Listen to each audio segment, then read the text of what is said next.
शुक्रवार को मार्केट के अंदर एफआई का बहुत बड़ा सेलिंग आया है और इसकी वजह से मार्केट टूटा हुआ है। वो एक रीज़न था और दूसरा भी रीज़न था। उसके साथ सुप्रीम कोर्ट का जजमेंट आया है जीएसटी के लेकर डेढ़ लाख ऑफ के अंदर और एआई और टेक्नोलॉजी के स्टॉक के अंदर भी बहुत बड़े न्यूज़ निकल के आए हैं और एलआईसी का जो स्टॉक है 50% डाउन हुआ है। उसके पीछे की क्या सच्चाई है वो आज के वीडियो में हमें देखनी है दोस्तों। तो नमस्कार दोस्तों, मैं हूँ प्रोफेसर भार्गव और शुरुआत करते हैं आज की वीडियो की। और वीडियो पसंद आए तो लाइक, शेयर एंड चैनल को सब्सक्राइब कर देना। तो सबसे बड़ी बात है दोस्तों कि एफआईआई ने जो कल है टोटल लगा के 21,000 से भी ज़्यादा करोड़ रुपीस की बिकवाली की और ज़्यादातर जो बिकवाली है, वो बिकवाली का रीज़न माना जाता है एमएससीआई का इंडेक्स रीबैलेंसिंग। इसके ऊपर हमने पूरा एक और वीडियो भी बनाया है जो आपको हमारी प्रोफाइल के ऊपर से आपको मिल जाएगा दोस्तों। उसके सामने डीआईआई ने है तकरीबन 17,000 करोड़ के आसपास का बाइंग भी किया है, बट फिर भी सेलिंग उतना हाई था और पिछले 30 मिनट के अंदर बहुत ही क्रैशिंग वाला सेलिंग था। तो मार्केट जो पूरा है वो क्रैश हो चुका है। हमें पता है कि सेंसेक्स है वो 1000 पॉइंट और निफ्टी है वो 350 पॉइंट डाउन हो गई है दोस्तों। दूसरे न्यूज़ आए हैं कि एलआईसी के जो स्टॉक है वो 50% में गिरावट आई है। तो 50% की जो गिरावट है दोस्तों, उसके अंदर कोई भी घबराने की बात नहीं है। कंपनी ने यहाँ पे 1:1 का बोनस दिया है। तो ये एक्स बोनस एडजस्टमेंट है, मतलब यदि आपके पास अब एलआईसी का एक शेयर था तो अब उसके सामने आपको एक शेयर बोनस में मिले हैं, तो आपके नंबर ऑफ शेयर है वो कितने हो जाएँगे?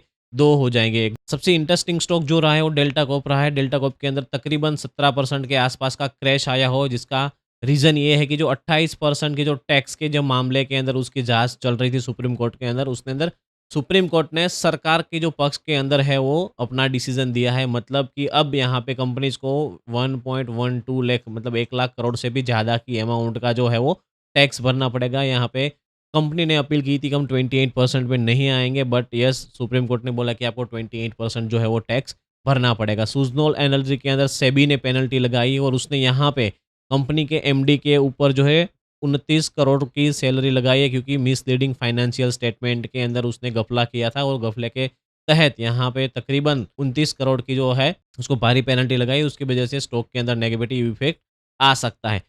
इंडिगो की हम दोस्तों बात करें तो 2500 करोड़ का बड़ा नुकसान यहाँ पे कंपनी ने दिया था।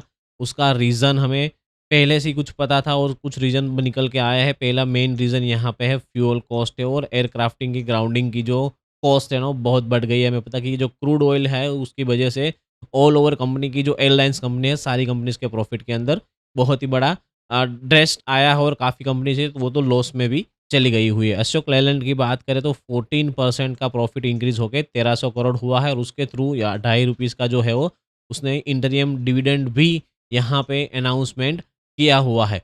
फिज़िक्स वाला में काफ़ी टाइम के बाद यहाँ पे रिसेंटली आईपीओ आया हुआ है और इस आईपीओ के अंदर बाद एक चीज़ मिली है कि जो कंपनी है वो टर्न अराउंड हो गई है। मतलब जो रेवेन्यू थी वो 50% इंक्रीज़ हुई है और एआई उसका मेन पॉइंट है। एआई इंटीग्रेशन और ऑफलाइन एक्सप्लेनेशन उसने स्टार्ट किया है। लॉस से भारी कमी हुई है। जो लॉस था लास्ट क्वार्टर में 300 करोड़ के आसपास, जो अब हो गया है 75 करोड़ के आसपास। उसकी वजह से मार्केट के अंदर ओवरऑल स्टार्टिंग में 5% शेयर के अंदर भारी इंक्रीज़ आया था, भागा था स्टॉक। उसके बाद मार्केट प्रेशर की वजह से फिर से उस स्टॉक के अंदर गिरावट मिली है। रिलायंस जियो के आईपीओ के बारे में एक यहाँ पे न्यूज़ आई है कि 19 जून के आसपास एजीएम जो होने वाली है, उस एजीएम के अंदर ऑफिशियली अनाउंसमेंट जो मुकेश भाई अंबानी है वो कर सकते हैं और रिसेंटली बहुत ही जल्द जियो का जो आईपीओ है वो आ सकता है मित्रों। एमसीएक्स मार्केट के अंदर यूबीएस की डाउनग्रेड की रिपोर्ट आई है, उसके बाद स्टॉक के अंदर 7% की गिरावट आई है, क्योंकि यहाँ पे अर्निंग मोमेंटम जो है वो अब खत्म हो चुका है, ऐसा इस रिपोर्ट में बताया गया है। और रिपोर्ट ही अर्निंग्स की जो पोटेंशियली खत्म हो गई तो ऑल ओवर कंपनीज का प्रॉफिट है वो कभी इंक्रीज नहीं होगा दोस्तों। ये सारी नेगेटिव पॉइंट के साथ दो चीज़ें पॉजिटिव निकल के आई है, वो है एआई और टेक्नोलॉजी के स्टॉक के अंदर नेट वेब के अंदर 15% का जम आया है और 52 वीक के नए हाई पे चला गया है। और एआई और डेटा सेंटर की डिमांड बढ़ने से कंपनीज ने यहाँ पे जो रेटिंग्स दिए है वो अपग्रेड के रेटिंग्स दिए। और सेम चीज़ हमें देखने को मिली है एचबीएल पावर के अंदर। टोटल 1700 करोड़ से भी ज़्यादा रेलवे का जो कवच का जो एक प्रोजेक्ट चल रहा है उसका गवर्नमेंट का यहाँ पे ऑर्डर मिला हो, जिसकी वजह से मार्केट के अंदर उसको बहुत बड़ा पॉजिटिव मोमेंटम मिल सकता है दोस्तों। तो आज के वीडियो में इतना ही दोस्तों। मैं हूं प्रोफेसर भार्गव। वीडियो पसंद आया हो और ऐसे ही वीडियो आपको चाहिए तो चैनल को सब्सक्राइब कर लेना। मिलेंगे दूसरी बार ऐसे ही वीडियो के साथ। नमस्कार दोस्तों।